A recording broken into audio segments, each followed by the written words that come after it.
If you're an e-commerce brand and you want to scale in 2024, I'm gonna be honest with you guys, there's a bunch of new ways to scale with Google Ads, new methods on YouTube right now. A lot of it is fugazi. We're gonna dive into the new things on the way for 2024 so you're ready to implement them and scale your e-commerce brand in the new year. Myself, Jackson Blackledge, CEO of Echelon, and our head of media buying, Filippo. Hey guys. Filippo's got an extensive knowledge of Google Ads, about years, and we've been able to implement that along with the knowledge that we have within Echelon to be able to spend 1.8 million on Google Ads alone for our clients, such as Tabs, Chocolate, Lamborghini. But we don't want to just keep it all in-house. We're going to give you some of the source. In this video, the things that we are going to dive into is the following. Google search page. We're then going to show you within a massive client account, Merchant Center scorecard, demand gen, PMAX change, the new YouTube update, and also a big thing in regards to tracking. We're going to dive into Google search page first. Filippo and myself are going to discuss the impact that it has on both paid and organic. And yes, I did say organic. You might be thinking Google Ads, like, well, what's going on with the organic side? And we're going to explain that as a new thing that Google is pushing very hard. So this is a Google Ads page in US. Of course, as you know, Google is releasing all the new things in the US and then rolling them out slowly. So what we see is that right now, when it comes to shoppable queries, the page is really transforming into kind of a marketplace page. So I think we can look at the page and kind of divide what's on the Google SERP into two categories: search results and shopping results. And for both of them, we're going to have paid results and organic results. So what's very interesting is that, let's say in the past till now, we used to think like, okay, there is shopping ads, and then there is search ads, and then we focus on search organic. That's the old way of thinking. What's happening right now is that shopping organic results are getting more and more visible. Look at this page. So what's really interesting to note here is that the first result we have, obviously, are shopping ads. That's pretty normal. But what's becoming more and more important to note is that the second ones, or at least in the very, very high part of the page, we start to see shopping organic results. If you click on them, the advertisers are not paying anything. And I would really need to put effort in order to find the first search results that you can find here. The takeaway is that shopping organic,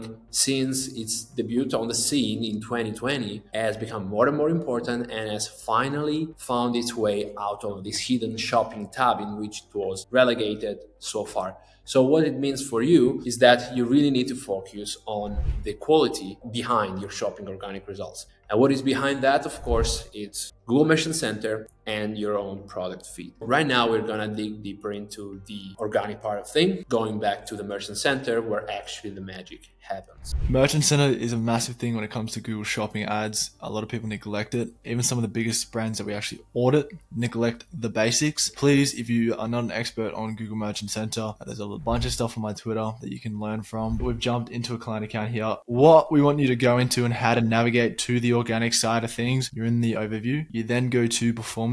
You're in dashboards, moving to products. As you can see here, all these different numbers and the graphs are there. This is what you can do. You can leave it 28 days, traffic all. You simply click organic, apply. Yes, we have to take into account Black Friday, Cyber Monday, but most of this, if not all, is non-branded. Yes, the clicks have gone up, but as you can tell, it's not branded due to the conversions. All right, so you guys are probably wondering, yeah, this is cool, this is amazing, but how do we achieve the same results and how do we get to know what to do and when to do it? A big thing that Google just released, the Google Merchant Center shopping scorecard experience. So Google just released this, but it is basically the basic health of your Google Merchant Center. It clearly displays the health of your GMC. You need to do this before you even touch product feed optimization. All right, guys, here we are within one of our clients' account. Under growth, you find the shopping experience scorecard. Google is moving when it comes to shopping searches to a really kind of a marketplace approach, I would say. So Google wants to make sure that who's advertising within its platform is granting clients an exceptional experience. So you can see here we already reached the exceptional level that make this client top quality store, and you can see here the benefits. So you can show this little badge potentially on the page, and of course this could increase your CTRs, your conversion rate, so in general the trust the clients might have towards you, and you can rank higher in Google shopping results. That is both affecting your ads but also the organic part that we're talking about. And you can see you have like nice little marks here, like out of 10, shipping experience, returns experience, purchase experience. Then we have this new beta when it comes to browsing experience, and then we have the ratings. What you want to do is just to have the best information here recorded from Google. You want your shipping to be correct. We see that wrong all the time. You want your returns to be set up properly, not to be rejected. Then you want to have your purchase experience well set up as well. So you want to be able to accept all the possible payments, Amazon Pay, Google Pay, Apple Pay, PayPal, and you want to have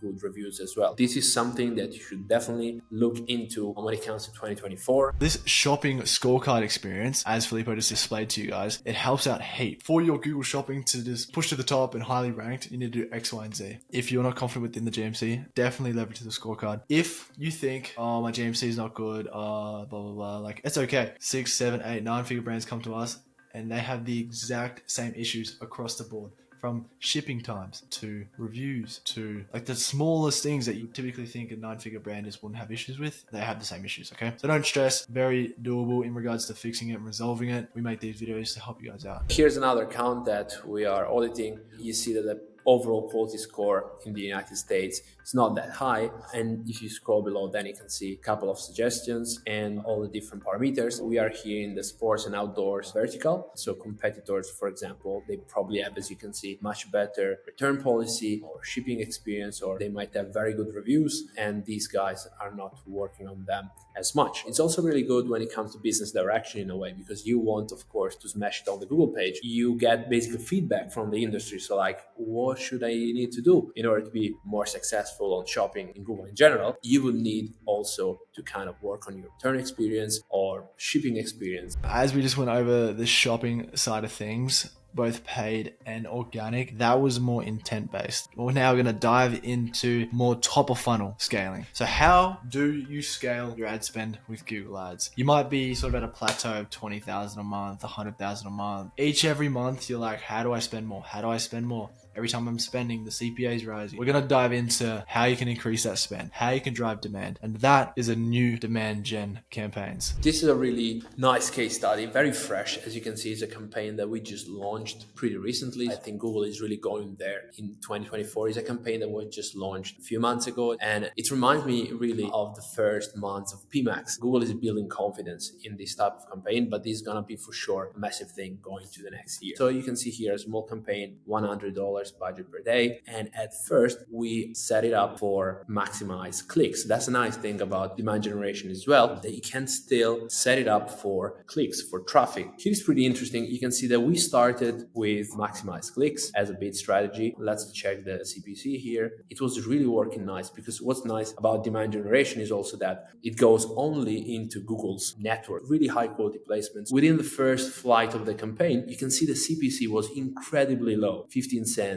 14 cents. When it comes to conversions, the results were okay, so there were some conversion there, but not too many. Exactly here, after a while, we said, okay, a lot of traffic, we want now to switch to conversions. Look what happened. Hiccup one day, and look what's happening already. Going back to full cost, full budget spend, and we have a CPA of like $8, which is much lower than what we had before. We had like between 17, 50, 20, and now immediately first day on the conversion mode is doing great results, of course, at a higher CPC. Just to show you what you really want to leverage is the campaign goal. You have clicks, you have conversions, and potentially you might have conversion value if you're tracking revenue. Here is a great example of how demand generation is getting more and more functioning, is doing what it's supposed to do. It really works towards the goal that you're giving if you have a proper setup. One thing that you have to be very careful with demand gen, you need to make sure that the ratio between the conversions that are coming from an actual click and the conversions that are coming from just a video view is healthy. So you don't want to have a campaign that is just converting on video views without even clicks, so what Google calls engaged views on YouTube. You would like your clicks through conversions to still be the majority. You don't want to have all the conversion coming from remarketing, visited your website, just watched a couple of seconds of video on YouTube, didn't take an action there, maybe converted in the future, and then get all these conversions attributed here. How can you check that? You can go to segment, you can go to conversions, add event type. You see the metrics. So when it comes to conversions, the vast majority of conversions, over 90% of conversion, are actually coming directly through clicks. There's a very, very healthy ratio. You see the conversion are just going up so nicely since the change. Definitely a campaign that we bet Google is going to improve more and more in 2024. Now, we're just going to go over 3 quick things. The new Performance Max change, the new YouTube update, and obviously a big thing about tracking. So what is the new PMax change that is rolling out in Jan 2024, Filippo? So you can see here what Google is saying is in the early 2024, Google is automatically upgrading all the custom lists in the Performance Max, and these are going to become search themes. With search themes, you are going to give keywords to your asset groups within PMax campaigns,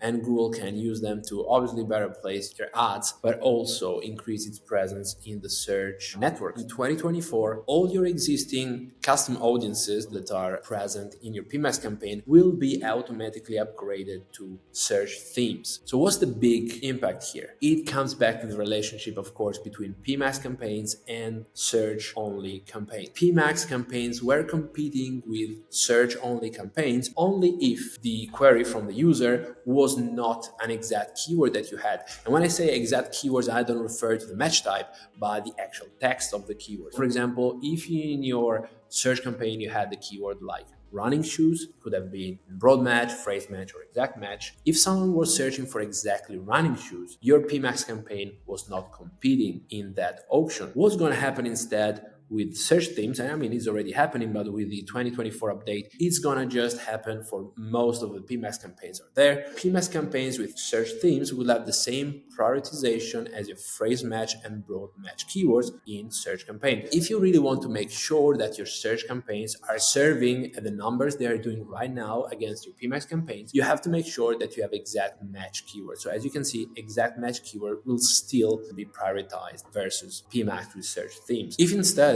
you didn't find success with search campaigns so far, especially, you have an opportunity to leverage search themes within your PMax campaigns and ideally find more success in that network within PMax itself. So Google officially announced yesterday, December 12, 2023, the introduction of multi-format ads within video reach campaigns, VRC, for efficient reach. What looks interesting is actually the control we now have, because you can actually decide which formats you want to use for the campaign. For example, shorts only. You can also opt out of any network, which you can't do with the other conversion campaigns. In the USA as well, there's a new Google TV network option. Think about Chromecast. You can run ads to people with Chromecast. So that's going to be exciting for us with our clients, but obviously you e-commerce brand owners as well in 2024. You can use any targeting methods within this stuff. Keywords, placements, you cannot do it in the usual drive conversions within the YouTube campaign. But on the other side, you only have target CPM as a bid strategy. The next one is 2024 cookieless attribution tracking. We all heard these years that cookies are going away. They're pushing it back again and again. This time it seems it's going to happen, and it's happening for real. Technical tracking is going to be more and more important. Features such as enhanced conversions or server-side tracking are going to be more and more relevant from now on, because we have to rely on first-party data